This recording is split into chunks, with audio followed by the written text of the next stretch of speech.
tornados podem ser detectados assim que se formam, mas no passado eles atacavam sem o menor aviso e deixavam um rastro de tragédia. O ciclone gigantesco que arrasou o centro de Waco, no Texas, em 1953, matou 114 pessoas e destruiu a maior parte da cidade. O grande tornado de Dallas, em 1957. Este foi o primeiro grande tornado a ser registrado em filme. Apesar da frequência que os tornados acontecem, poucas pessoas conseguiram olhar um deles de perto e sobreviver. Por incrível que pareça, um homem já se viu no interior do redemoinho de um tornado e viveu para contar a história. Sua viúva recorda aquele dia de maio de 1948. Tinha sido um dia com muita ventania, o vento soprando forte do sul. E aí começou a escurecer. Meu marido disse que ia acontecer um tornado. Ele ficou no gramado com a câmera e caíam granizos enormes do tamanho de laranjas. Ele estava vindo para o aposento dos fundos onde nós estávamos. Então foi derrubado por uma pedra de gelo. Ele ficou caído de costas e de repente a casa tinha sumido. Ele estava olhando justamente no olho do tornado. A visão de Hall ganha vida em suas próprias palavras. Alguma coisa estava descendo lá do alto. Era a parte inferior do funil. Eu estava olhando para dentro dela. O funil se estendia por uns 300 metros para o alto e serpenteava, se inclinava. No interior dele havia uma espécie de nuvem brilhante que brilhava com uma luz fluorescente. Milagrosamente, Roy Hall e sua família sobreviveram ao seu encontro com um tornado. Sem dúvida, muitos pesquisadores como Tim Marshall gostariam de ver aquilo que Roy Hall viu. Mas a maioria deles faz suas observações a uma distância prudente.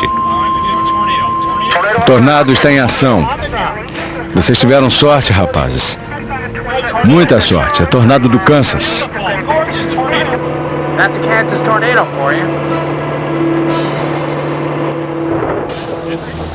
Uma enorme tempestade como esta pode desencadear muitos tornados. Portanto, a caçada ainda não terminou.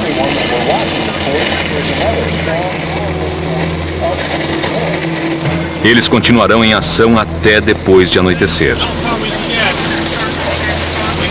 Talvez a gente não possa ir muito longe. A Mãe Natureza está nos dizendo que não podemos ir além deste ponto.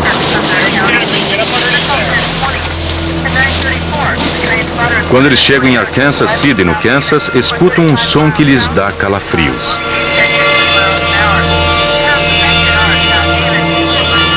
É o gemido de uma sirene e um alarme contra tornados que eles conhecem muito bem. Talvez a caça tenha vindo em busca dos caçadores. Mais de 20 tornados tocaram o chão naquela noite e muitos habitantes locais perderam casas e propriedades devido à fúria dos ventos. Por sorte, não houve vítimas fatais. Os tornados passaram ao largo de Arkansas City, mas na manhã seguinte, Tim foi olhar os estragos na região circunvizinha. Bem, aqui temos uma casa destruída. O tornado levou o estábulo ali, jogou a cobertura de metal do outro lado da estrada. Vejam a quantidade de destroços. Esses destroços podem voar por muitos quilômetros. São eles que matam mais gente durante os tornados. Na verdade, 70% das vítimas dos tornados são pessoas atingidas por destroços. Com a estação das tempestades no seu ponto máximo, não há tempo a perder. Um novo tornado pode estar começando a se formar logo adiante. Temos um funil aqui. Carson, temos que chegar mais perto. Vamos lá. A principal coisa que aprendemos é que a nossa Mãe Natureza é muito caprichosa. E a regra número 1 é, não existem regras. Eu gostaria que os tornados pudessem acontecer sem causar prejuízos a ninguém. Mas a realidade, na maioria dos casos, se parece com um pesadelo. A 750 quilômetros das planícies do Texas, perto da cidadezinha de Jarrell, um monstro está ganhando vida. Mesmo do espaço exterior, é uma visão que amedronta. Como muitos tornados, ele começa como um funil muito estreito, que vai se alargando e se encorpando até ficar gigantesco. Os tornados são medidos numa escala baseada na velocidade do vento e em seu poder de destruição. O tornado que atingiu Jarrell situava-se quase no topo da escala, grau F5, com ventos de mais de 300 km por hora. Em algumas partes da cidade, a devastação foi total. Muitos habitantes foram avisados com alguns minutos de antecedência, mas não tinham para onde ir. Suas casas foram construídas sobre lajes de concreto, sem porões onde pudessem se esconder. O vento simplesmente varreu suas casas da face da terra. Aqueles que sobrevivem à fúria da tempestade nunca se esquecem. Havia uma grande nuvem negra girando e muitos destroços voando pelo ar. E fora isso, muito vento, chuva e granizo. Eu acho que nós tivemos muita sorte por escapar vivos. Eu nunca vi nada tão arrasador em toda a minha vida. Eu nunca vou esquecer.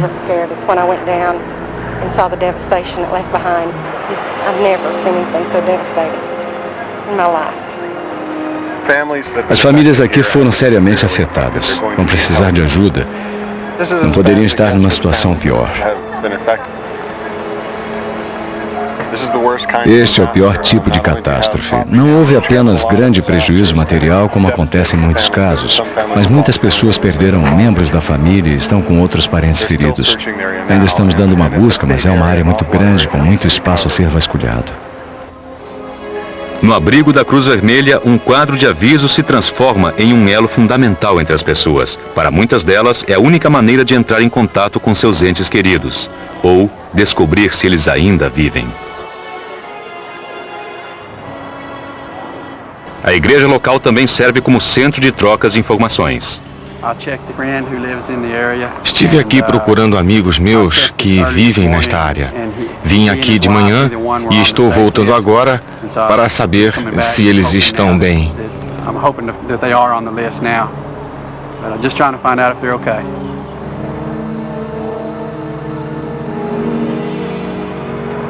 Alguns sobreviventes vão ter que esperar dias até poder confirmar ou não suas dúvidas, enquanto equipes de socorro trabalham entre os destroços. Enquanto isso, para outras pessoas, a espera já acabou. Eles estão na lista de sobreviventes. É bom saber disso. Como eu disse, chequei a lista pela primeira vez às 8 da manhã e eles não estavam lá. Fiquei o dia inteiro esperando uma confirmação e é bom saber que eles estão ok. O total de mortos em Jarrell ficou em 27 pessoas. Foi o tornado mais mortífero ocorrido este ano. Para aumentar a tragédia, esta é a segunda vez em menos de 10 anos que Jarrell foi violentamente atingida por um tornado. E todos têm certeza de que outros tornados se seguirão, porque isto faz parte da vida de quem mora na Alameda dos Tornados.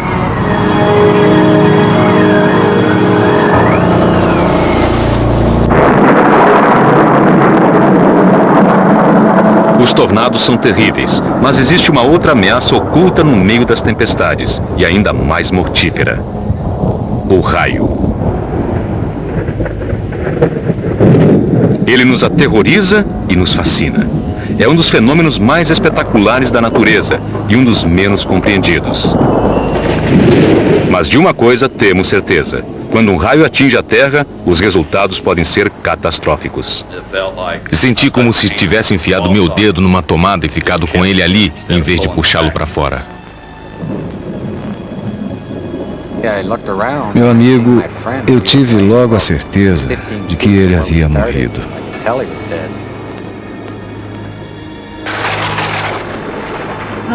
Eu ainda me lembro. Era um fluxo de água, ou um funil de água brilhante sendo injetado em meu corpo com uma força tremenda. A maioria de nós faz o que pode para fugir dos raios, mas existem pessoas que vão à procura deles. Warren Fadley é um fotógrafo de Tucson, Arizona, que se especializou em fotografar fenômenos climáticos. Um dos seus temas preferidos são os raios. Bem, a melhor coisa neste instante é que estamos naquela hora do dia que chamamos a luz da beleza. Por sorte, existem algumas nuvens de trovoada ali à distância numa posição perfeita. Quando o sol brilhar através delas e a luz geral cair um pouco, vou poder fotografá-las. A noite de hoje promete ser muito boa e com um pouco de sorte posso conseguir algumas fotos excelentes. A pergunta mais frequente que me fazem é por que faço isto. Mas, na verdade, não é diferente de outros tipos de trabalho jornalístico. Algumas pessoas se especializaram em guerras, outras em esportes. Eu me especializei em mau tempo. É um desafio. É você sozinho contra a tempestade, tentando tirar a foto certa no instante certo. É irresistível. Não é difícil localizar uma tempestade no Arizona durante o final do verão, mas captar com a sua objetiva um único raio é outra coisa. Bem, procurar raios não é diferente de procurar outros fenômenos climáticos. É uma busca visual. A gente só precisa sair no final da tarde e procurar a tempestade certa no momento certo. E achar uma boa posição para fotografar antes que o sol se ponha. Às vezes, mesmo Warren precisa de uma ajuda extra para localizar seus alvos. Serviço, Jonathan. Oi, John, aqui é o Warren Fadley. Como é que vai? Tudo bem? Acho que uma tempestade está se aproximando do sudoeste. Quero dar uma olhada e ver se está tudo bem. Ok, vamos esperar você. Esta é a sede da NLDN, Rede Nacional de Detecção de Raios. No interior deste prédio, engenheiros e cientistas estão mergulhados numa verdadeira caça aos raios. Eles têm a tecnologia e o conhecimento necessários para saber exatamente onde está caindo um raio a cada instante. Um sistema de sensores que abarca o país inteiro envia dados via satélite para estes computadores e o resultado aparece em segundos.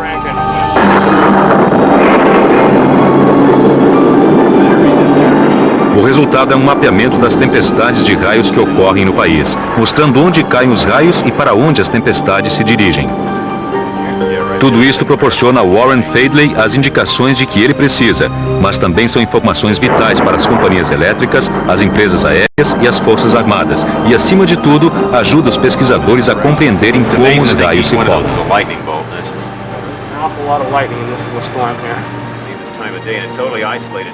Por que um fenômeno tão simples é ainda algo misterioso? No mundo dos raios existem ainda muitas coisas a serem explicadas.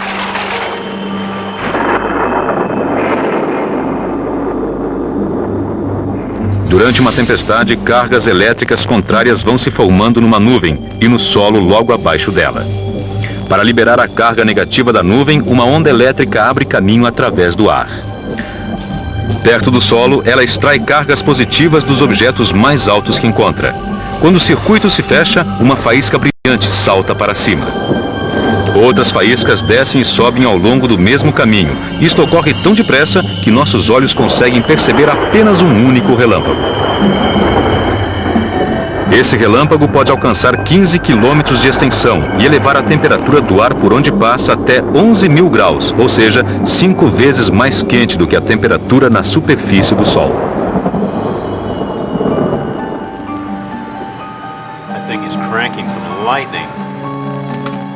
É um fenômeno incrivelmente poderoso e estima-se que aconteça 100 vezes por segundo no mundo inteiro. A NLDN calcula apenas os que caem nos Estados Unidos, e que são 20 milhões por ano.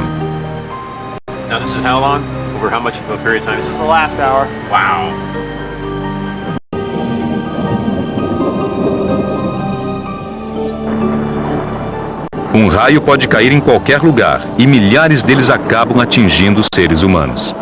Algumas pessoas têm mais chances de ser atingidas por raios. Os candidatos mais prováveis são as pessoas que se encontram em amplos espaços abertos, usam pregos de metal em seus sapatos e seguram bastões metálicos erguidos para o ar. Os jogadores de golfe são um meio condutor ideal para que um raio viaje entre a nuvem e o solo. Assim não espanta que eles sejam atingidos com tamanha frequência. Uma destas vítimas foi Gary Sean. Começamos a partida e no primeiro buraco o tempo estava bom. Entre o segundo e o terceiro, começou a chuviscar um pouco, mas logo melhorou e nós continuamos. Quando chegamos ao quinto buraco, a chuva ficou mais forte. Então, nós corremos para debaixo da árvore. Aí meu amigo disse, este não é um bom lugar. A gente não devia ficar aqui. E foram as últimas palavras dele. O raio caiu e desceu pela árvore. Atingiu minha cabeça, passou pelo meu corpo e saiu pelos meus sapatos. Quando olhei para o meu amigo, vi logo que ele estava morto. Nos Estados Unidos, os raios matam cerca de 100 pessoas a cada ano, mas 2/3 das pessoas atingidas por eles acabam sobrevivendo, embora suas vidas nunca mais sejam as mesmas. Agora, quando eu escuto uma trovoada, eu fico apreensivo, tranco as janelas e fecho as cortinas. Me sinto um pouco mais seguro, mas não totalmente. Uma pessoa não precisa estar jogando golfe para ser atingida por um raio. Não precisa nem sequer estar do lado de fora. Steve Marshburn estava trabalhando num banco quando foi atingido por um raio que pareceu surgir do nada. Era um dia de sol, um belo dia, e eu estava trabalhando. Estava parado perto da janela. O raio veio através do alto-falante e me atingiu nas costas. Depois disso, eu comecei a ter dores de cabeça terríveis e problemas de memória. Isto já tem 15 anos. Pessoas que sobreviveram a raios guardam as marcas em seus próprios corpos pelo resto de suas vidas. Mas existem pessoas que, na verdade, procuram atrair raios, fazer com que eles caiam do céu. Ok, estamos armados, tudo pronto. Ao meu sinal, vamos disparar. Negativo 7, negativo 7.5, 3, 2, 1, fogo!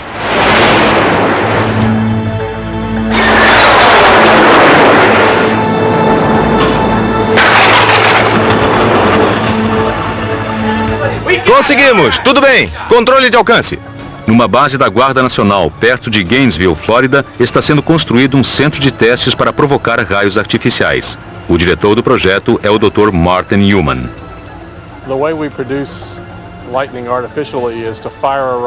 Nossa técnica para produzir raios artificiais é disparar um foguete que puxa um cabo na direção de uma nuvem carregada.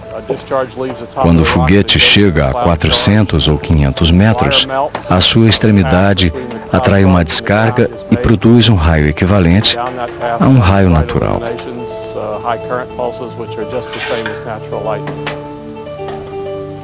Em vez de esperar que um raio aconteça naturalmente, os engenheiros daqui podem atrair um raio que se prepara numa tempestade, medir sua força e estudar os resultados. Falsas linhas elétricas ajudam a revelar os efeitos da queda de raios sobre linhas verdadeiras. Negativo 6, estou armado. Vídeos ligados. E ao meu sinal, 3, 2, 1, fogo!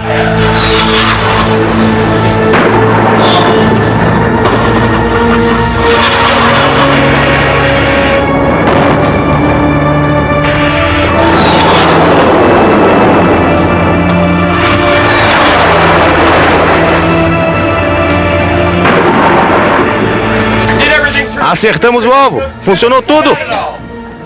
Range control. This is the lightning site. We have a confirmed fire at 12:42:25. É claro que nunca há escassez de raios verdadeiros. E em certos solos arenosos, eles deixam atrás de si um cartão de visitas, fundindo os grãos de silício num estranho desenho vitrificado chamado fulgurito. É como um raio congelado. O formato em zigue-zague de uma faísca que percorre o trajeto entre o céu e o solo fica preservado. Os fenômenos elétricos da Terra têm fascinado o homem desde a antiguidade mais remota, mas muitos dos seus segredos ainda estão para ser revelados. Os cientistas comprovaram recentemente a existência de uma variedade estranha de raios que disparam das nuvens para o alto, para a parte superior da atmosfera. Tão coloridos quanto misteriosos, eles são chamados jatos azuis e duendes vermelhos.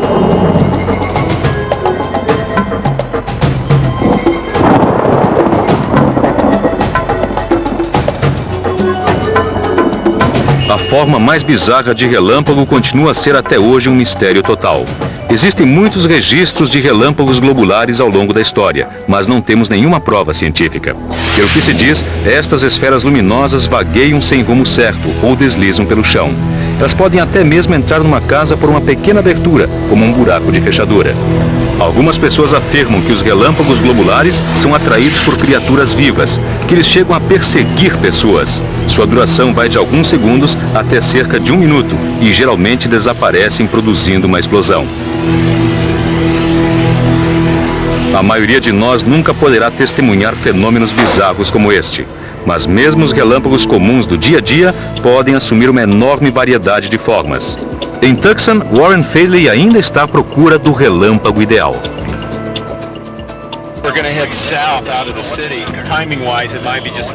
Bem, neste momento estamos saindo da cidade na direção sul.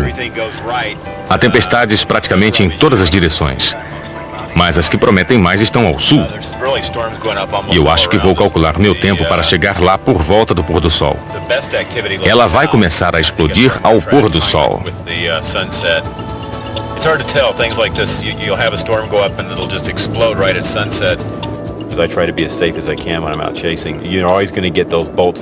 Quando fotografo, procuro me proteger o máximo possível, ficar a uns 15 ou 20 quilômetros da tempestade. Certa vez eu cheguei muito perto. Estava preparando meu equipamento quando ouvi um trovão e vi uma luz brilhante. Somente depois, quando examinei o vídeo que tinha feito, vi este pedaço de raio caindo bem perto de onde eu estava e compreendi o perigo que corria. Outro fotógrafo de raios, Steve Melville, de Madison, Ohio, esteve ainda mais próximo de uma dessas faíscas. E tem uma fotografia para prová-lo. Eu estava olhando a tempestade e havia aquela sensação estranha no ar. Os cabelos do meu braço se arrepiaram e então o céu desabou na minha cabeça. Tentei me jogar no chão, mas não podia me mover. A última coisa de que me lembro é um ruído como o de alguém pondo um pedaço de churrasco numa grelha. Peguei minha câmera e toda a parte frontal dela havia derretido e escorrido pelo tripé. A última foto que a câmera tirou era como um relâmpago caindo e formando a silhueta do corpo de uma pessoa e depois o raio prosseguia até o chão. É uma coisa muito etérea. Mandei esta foto a especialistas em raios do mundo inteiro e ninguém conseguiu explicá-la. Eu não vi o raio que a câmera registrou, não ouvi nenhum ruído, era como se eu estivesse dentro do que eles chamam uma câmara de concussão. Você não vê, nem ouve absolutamente nada. É assim, a tempestade pode estar a 20 quilômetros, um raio atingir você e você não vê nada.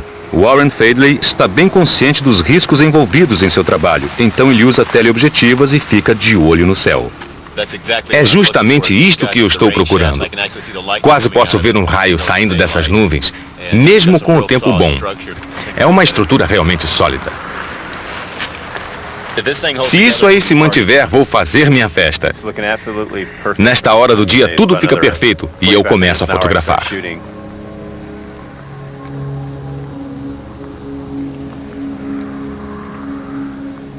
Finalmente, tudo está no ponto ideal.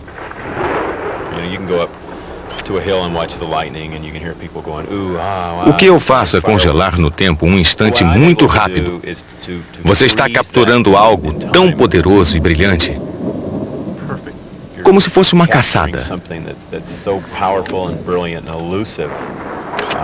De certa forma, é um pouco de história, ou de ciência, ou de arte, que eu estou registrando em filme, para que todo mundo possa ver. Mas a maior recompensa por fotografar raios é saber que a gente capturou uma coisa que de outra forma teria se perdido para sempre. Preservado em película, um raio possui de fato uma espécie de beleza terrível. Ele nos faz lembrar do imenso poder da natureza, um poder incontrolável e imprevisível. Um raio que cai do céu sem aviso tem seu equivalente embaixo da terra, o sumidouro. Um afundamento súbito do chão que é capaz de engolir casas e ruas inteiras sem nenhum motivo aparente. Sumidouros são produzidos pela água. Quando chuvas muito fortes ou correntes subterrâneas atravessam camadas de calcário, estas camadas podem ser dissolvidas e o palco está pronto para uma catástrofe. Se a frágil crosta da Terra cede, o resultado pode se assemelhar à cratera produzida por uma bomba.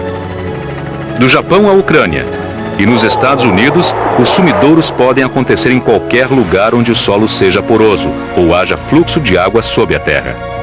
Eles servem para nos lembrar que nosso mundo não é tão estável ou tão previsível quanto gostamos de imaginar. Mas os sumidouros perdem em comparação com o mais cataclísmico desastre da natureza. Parece um dia normal em Los Angeles, se é que algum dia pode ser considerado normal nesta cidade de sonhos. Mas hoje é um dia diferente, porque o sonho vai se transformar em pesadelo.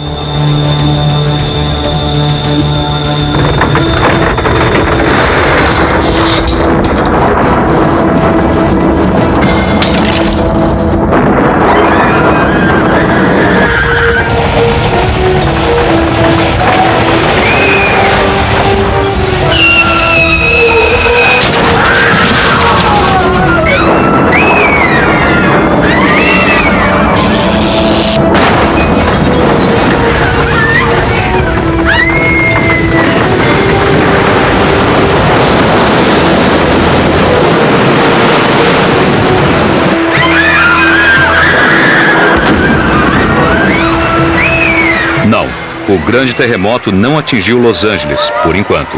Isto é apenas uma ilusão, um truque de parque de diversões. Nos estúdios da Universal, em Hollywood, grandes terremotos acontecem com a precisão de um relógio 100 vezes por dia. Mas este é o país dos terremotos. Na verdade, o próprio prédio onde ocorre a simulação foi projetado para resistir a um terremoto de verdade.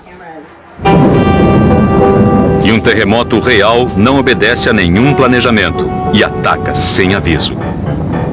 Ao longo da história, os terremotos têm devastado a Terra vezes seguidas e sua fúria tem atingido algumas das maiores cidades do mundo. Em 1906, a florescente cidade de São Francisco foi arrasada por um violento tremor de terra. O que ficou de pé após o terremoto acabou sendo consumido pelo violento incêndio que se seguiu. 17 anos depois, um tremor ainda mais forte não deixou pedra sobre pedra em Tóquio.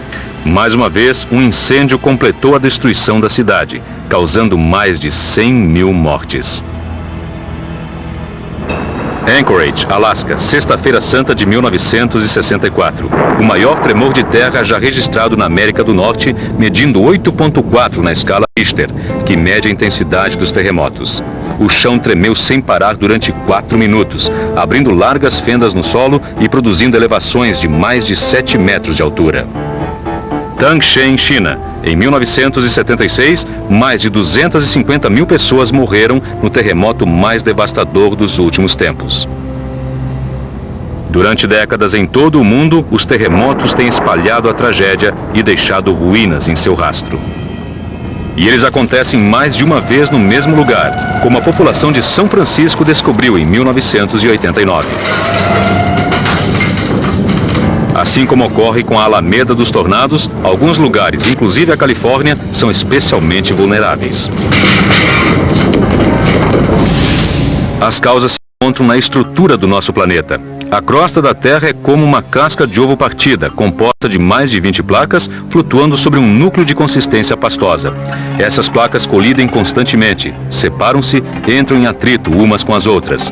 Em geral, esse movimento é lento e contínuo, mas às vezes as bordas das placas podem ficar presas, fazendo acumular a pressão naquele ponto. Quando um desses pontos cede, pode liberar quantidades enormes de energia. Isto é um terremoto. E isto é o que ele pode fazer. Em janeiro de 1994, quando o terremoto de Northridge abalou Los Angeles, ele afundou rodovias, deflagrou incêndios, transformou edifícios em ruínas. Em questão de segundos, algumas áreas da cidade sofreram sérios abalos. O mesmo aconteceu com muitas vidas. Casas foram destruídas, entes queridos desapareceram ou foram sepultados entre os destroços. Por sorte, uma equipe de elite estava preparada para enfrentar tais consequências. Esta vanguarda de heróis é formada por membros de uma unidade especial do Corpo de Bombeiros de Los Angeles, chamada USER, Busca e Resgate Urbano. Grupos semelhantes existem no mundo inteiro, mas o USER de Los Angeles pode ser o mais eficiente deles. Sua missão é localizar e resgatar vítimas presas nos escombros. Sua arma secreta é o treinamento, num curso exaustivo chamado O Moedor. O objetivo aqui é tornar os exercícios tão reais quanto seja possível. Os recrutas agem no meio de uma paisagem urbana simulada, enfrentando todas as consequências habituais de um grande terremoto. Encanamentos de gás rompidos e vazamentos de combustível fazem do fogo uma permanente ameaça pós-terremoto. Mas existem outros desafios ainda mais difíceis de enfrentar. A localização de vítimas em prédios desmoronados requer um treinamento especial e equipamentos de alta tecnologia, como a SearchCam. Esta minúscula câmera de vídeo fica na extremidade de um cabo de fibra ótica. Ela pode atravessar uma fenda estreita, de modo que a equipe de resgate localize a vítima e avalie sua situação. Captei uma imagem. Estou avistando uma mulher, cerca de 20 anos, deitada.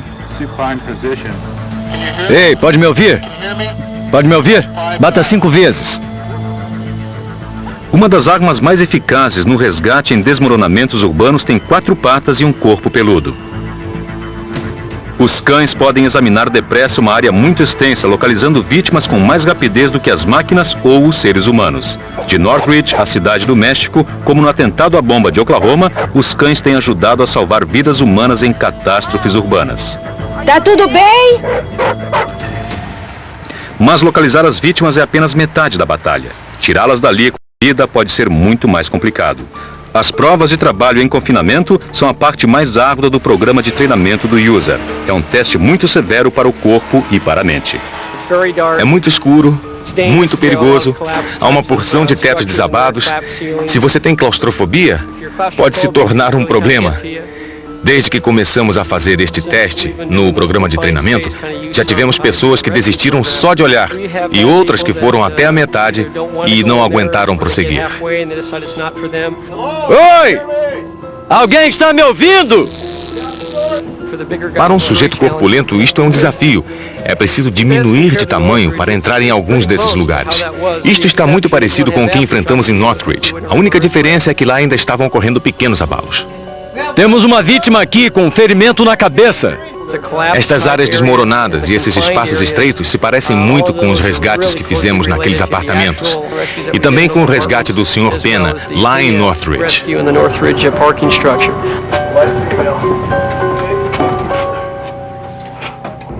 Quando o terremoto de Northridge atingiu Los Angeles em 1994, um homem chamado Salvador Pena ficou soterrado numa garagem desmoronada durante mais de 8 horas, enquanto a equipe do USER lutava para libertá-lo.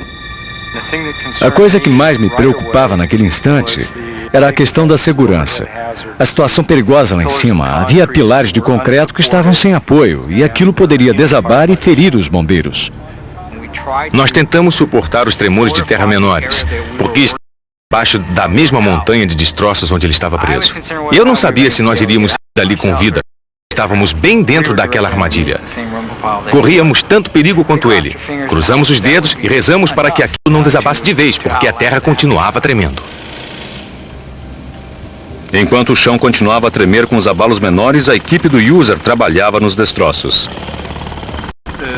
A coisa que mais preocupa a gente num desses pequenos abalos posteriores é que aquele espaço estreito não se torne menor ainda. A sensação que se tem é que tudo para o outro.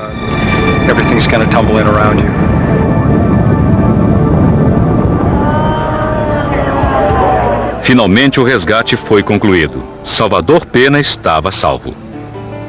Quando finalmente conseguimos retirá-lo, foi como se tivéssemos ganho um campeonato. As chances eram todas contra nós, mas acabamos vencendo.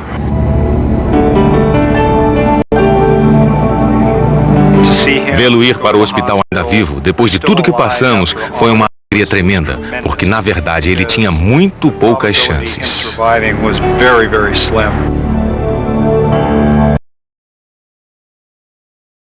Mas o trabalho do USER não parou aí. Em 1 hora, alcançamos os prédios de apartamentos de Northridge Meadows, que ficavam a cerca de 1 quilômetro dali. A situação lá era muito diferente. Os sobreviventes já tinham sido recolhidos por outras equipes e coube a nós a tarefa de resgatar os corpos. É uma coisa chocante. Uma dessas situações onde a gente precisa se concentrar na tarefa que está executando. Não é nada fácil.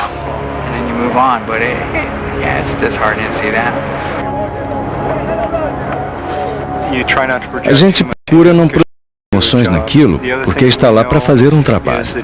E é preciso ajudar as famílias, dar aos sobreviventes algum tipo de apoio. 16 pessoas morreram no maior número de vítimas do terremoto de 1994.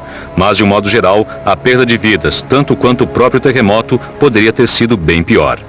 Os californianos ainda esperam o grande terremoto e talvez não precisem esperar por muito tempo. A maioria dos especialistas concorda que um tremor de terra está cada vez mais próximo. Afinal de contas, a região se situa sobre uma verdadeira teia de aranha de falhas geológicas, incluindo a enorme falha de San Andreas.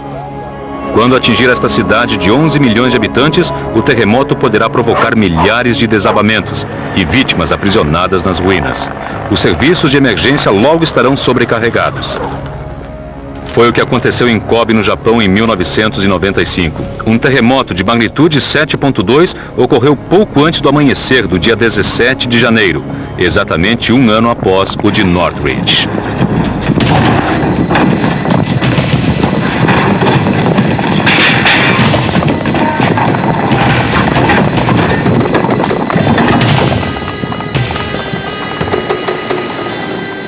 O tremor durou apenas 20 segundos, mas transformou num caos a cidade de 1,5 milhão de habitantes.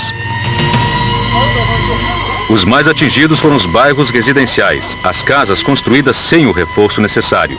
Centenas de pessoas ficaram soterradas sob os escombros. O principal viaduto ligando Kobe a Osaka foi destruído. Seções inteiras desmoronaram. Um motorista de ônibus viu a morte face a face. Yoshio Fukumoto dirigia há anos pelo mesmo trajeto, mas naquela manhã sua rotina sofreu um abalo. Percebi logo que era um terremoto. Primeiro o ônibus começou a balançar de um lado para o outro. Depois a estrada também começou a balançar. Era como se vê nos filmes. Depois não pensei mais nada. A única coisa que eu conseguia fazer era pisar no freio.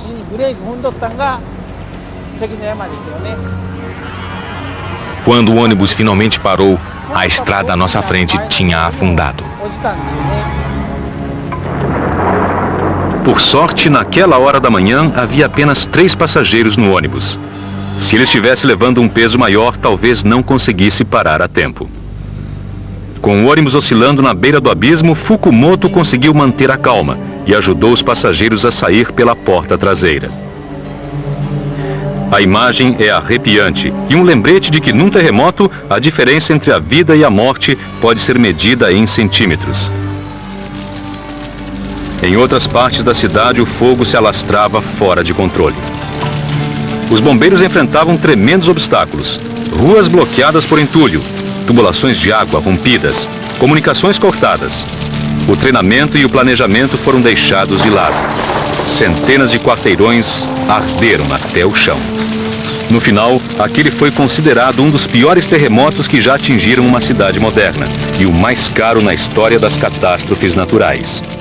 Kobe também viria a se tornar uma espécie de caso padrão para especialistas em terremotos do mundo inteiro. Nós não estávamos preparados para o que encontramos em Kobe. A devastação causada pelo fogo foi tremenda. Havia uma porção de edifícios modernos completamente tortos, afundados na rua. Muitos prédios parcialmente desmoronados. É o que chamamos de panquecas, quando andares do meio ficam totalmente achatados. Ver uma cidade moderna com construções modernas ficar naquele estado nos fez reavaliar a situação, sabendo que coisas semelhantes podem voltar a ocorrer nas mesmas circunstâncias.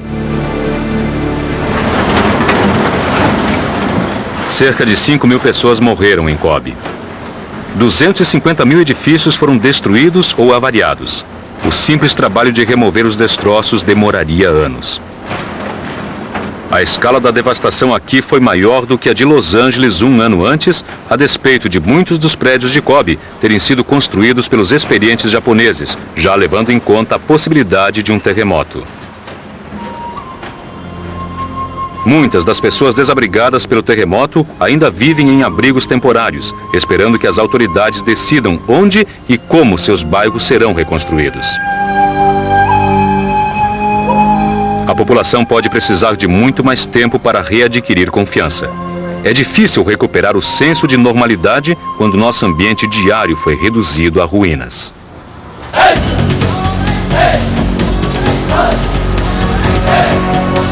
O Japão investiu maciçamente em instrumentos e tecnologia de prevenção contra terremotos. Mas como foi demonstrado nos casos de Kobe e de Northridge, a realidade de um grande terremoto urbano pode ser ainda pior do que imaginamos.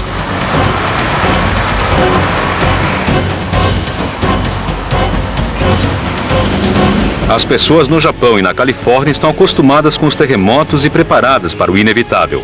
Mas a maior parte das grandes cidades do mundo vive em total despreparo. E muitas delas correm perigo real. Poucas pessoas sabem que mesmo a cidade de Nova York está situada não apenas sobre uma, mas sobre várias falhas geológicas. Com o seu acúmulo de torres de aço e vidro e com o envelhecimento de sua infraestrutura, mesmo um terremoto de proporções moderadas poderia produzir aqui um desastre de proporções inéditas. Podemos apenas especular sobre o que poderia acontecer. Transportes, comunicações e serviços de emergência, tudo entraria em colapso. A dificuldade de atendimento faria multiplicar o número de vítimas fatais. Com o desabamento de pontes, túneis e rodovias, Manhattan logo se veria isolada do resto do mundo. As torres do World Trade Center e a maior parte do distrito financeiro iriam desabar e incendiar-se, enquanto o solo poroso se transformaria em areia movediça. O número de mortos seria espantoso e os prejuízos incalculáveis. A cidade de Nova York, como centro financeiro, cultural e populacional, deixaria de existir. Tem fumaça e fogo por toda parte. A cidade está devastada. Haverá outro grande terremoto. Em Los Angeles, Tóquio ou em alguma outra parte. Pode acontecer praticamente em qualquer lugar, a qualquer hora, pois é assim que os terremotos atacam. Terremotos, como os raios e os tornados, atacam quando querem, não quando nós esperamos. E eles sempre preferem atacar sem aviso.